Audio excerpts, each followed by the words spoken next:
বাড়িঘর আছে বা যেনাদের বাসস্থান আছে, তেনারা কি করেন? পায়ে হাঁটে, আস্তে আস্তে আস্তে আস্তে হাঁটে। মসজিদ কাছে এখন যদি দ্রুত হাঁটি তাহলে সব কম পাচ্ছি।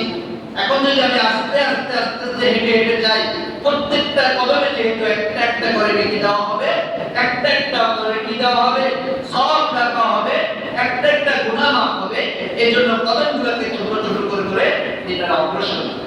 সুবহানাল্লাহ। তাহলে এর দ্বারা বুঝে গেল প্রত্যেকটা কদমে একটি করে নেকি দেওয়া হবে, একটি করে গুনাহ মাফ হবে। তাহলে এখন যাদের পায়ে দূরে আছে তারা যে প্রত্যেকটা কদমে কদমে পায়ে টিমি টিমি টিমি টিমি করে হেঁটে আসতেছে, তাদের কত সওয়াব। মসজিদে নববীর মধ্যে পাশে অনেক ইহুদির বাড়িঘর ছিল, অনেক ইহুদির বাড়িঘর ছিল। যখন মসজিদে নববীর কাছে ইহুদিরা থাকতো, ইহুদিরা যখন চলে যায়, চলে যাওয়ার পরে ওই মসজিদে নববীর পাশে যে বাড়িঘরগুলো ছিল এগুলো ফাঁকা পড়ে আছে। সাহাবায়ে কেরাম রাদিয়াল্লাহু তাআলা আনহুম রাসূল করিম সাল্লাল্লাহু আলাইহি ওয়াসাল্লামকে বলতেছেন, ইয়া রাসূলুল্লাহ, এই মদিনার এই ঘরগুলো তো খালি পড়ে আছে, আমরা দূরে থেকে মসজিদে আসতে আমাদের জন্য কষ্ট হয়, আমাদের জন্য কষ্ট হয়ে যাচ্ছে, আমাদেরকে যদি এখানে থাকার ব্যবস্থা করে দিতেন তাহলে মনে হয় আমাদের জন্য ভালো হতো। রাসূল সাল্লাল্লাহু আলাইহি ওয়াসাল্লাম বলেন, তোমরা কেন এটা বললা?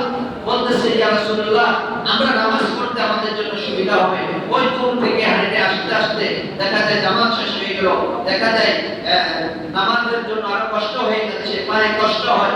এইজন্য রাসূল সাল্লাল্লাহু আলাইহি ওয়াসাল্লাম ডাক দিয়ে বলেন, ও সাহাবায়ে কেরাম, ও আমার বন্ধু, দেখো তোমরা যে দূর থেকে আসতেছো, ওই দূর থেকে আসার কারণে আল্লাহ রব্বুল আলামিন তোমাদের প্রত্যেকটা কদমে কদমে আল্লাহ তাআলা তোমাদেরকে সওয়াব দান করবেন। সুবহানাল্লাহ। প্রত্যেকটা কদমে কদমে একটি করে নেকি দিবেন, একটি করে গুনাহ মাফ করবেন।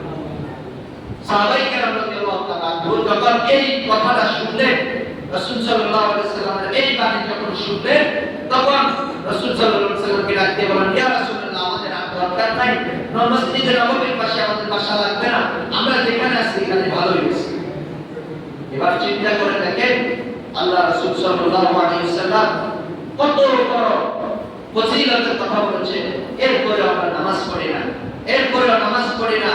আয় আফসোস, ও ভাই, ও দোস্ত, কেন নামাজ থেকে বিমুখ হয়ে আসো?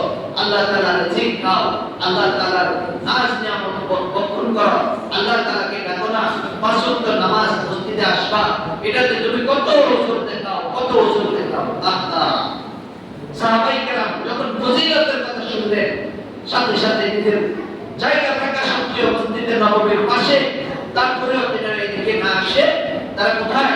ওই দূর থেকে মসজিদে আসার জন্য আগ্রহ প্রকাশ করলেন।